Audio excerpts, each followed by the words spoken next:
In 1958, Los Alamos was a sprawling, intensely busy hub of atomic research. Inside that complex was Cecil Kelley, a chemical operator. His routine assignment was straightforward: extract and recover residual plutonium from various waste liquids.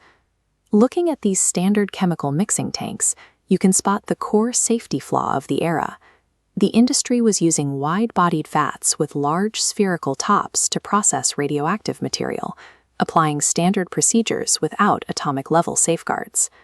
On this particular day, an unrecognized error in concentration meant the liquid in the vat held enough plutonium to reach critical mass given the right physical conditions. The laboratory's failure to distinguish between standard chemistry and atomic physics had created a lethal trap. It was simply waiting for a physical trigger. This cross-section shows what happened when Kelley activated the tank's mechanical stirrer. The spinning blee immediately created a deep central vortex in the fluid. That specific fluid dynamic forces the plutonium-rich liquid to rush inward, gathering the radioactive material into a tight, dense shape right in the middle of the vortex. That sudden density achieved critical mass, instantly triggering a self-sustaining nuclear chain reaction. The immediate result was a blinding flash of light, followed by an audible thud as the immense energy instantly ionized the air directly around him. From just a few feet away, Kelley's upper body absorbed a dose of 12,000 rads in the form of neutrons and gamma rays. In a fraction of a second, the specific fluid dynamics of the tank triggered a nuclear excursion, exposing Kelley to a lethal burst of radiation. The physics event ended in milliseconds. What followed was a 35-hour biological breakdown. Within the first 2 hours, the radiation shattered the molecular bonds inside his tissues. He collapsed almost instantly, becoming highly disoriented and incoherent. His face turned a dusky purplish red as the radiation ruptured his capillaries and forced his blood vessels to dilate.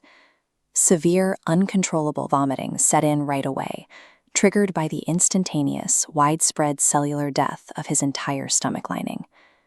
Mapping the 2 to 6 hour window, we see catastrophic circulatory failure. Radiation destroys the nerves and muscles governing the heart, plummeting blood pressure. Because vessels lose structural integrity, fluids leak directly into surrounding tissues, causing massive whole-body swelling, known as edema. Inside of 6 hours, his cardiovascular system was effectively dismantled from the inside out. Moving into the 6 to 35-hour window, doctors drew his blood to try and understand the sheer scale of the internal damage. The lab results showed that 0 lymphocytes remained in his blood. His entire immune system had vanished. Here, the DNA double helix abruptly shatters from the intense radiation dose, instantly deleting the cell's ability to repair or replicate. He quickly developed paralytic ileus, which is the complete cessation of all intestinal movement. The resulting abdominal pain was agonizing, and even massive continuous doses of morphine barely helped. The missing components in his blood proved that his body had become a rapidly decomposing, sterile environment, incapable of holding itself together at the molecular level. Cecil Kelley died exactly 35 hours after activating the mechanical stirrer. The medical cause of death was the total structural failure of the human body at the cellular level. In the immediate aftermath, Los Alamos investigators deployed to the facility using portable radiation detection meters like this one, sweeping the site to decipher exactly what triggered the excursion.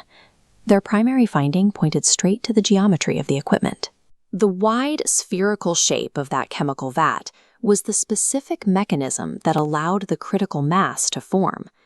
Kelley's death proved that large-batch industrial processing was inherently incompatible with fissile fluid dynamics.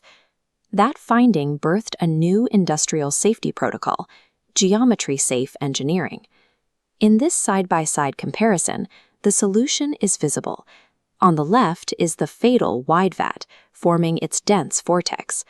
On the right, modern geometry-safe tanks are designed as tall, narrow pipes or flat slabs, drastically altering how the fluid moves. When the stirrer activates in the narrow tank, the fluid circulates vertically.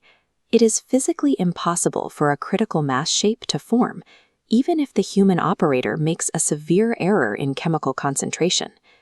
Alongside these physical safeguards, the laboratory instituted strictly monitored limits on chemical concentrations.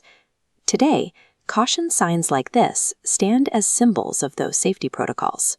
Cecil Kelley's 35 hours established the forensic baseline for acute radiation poisoning and shifted global atomic protocols toward equipment that prevents a lethal vortex from forming.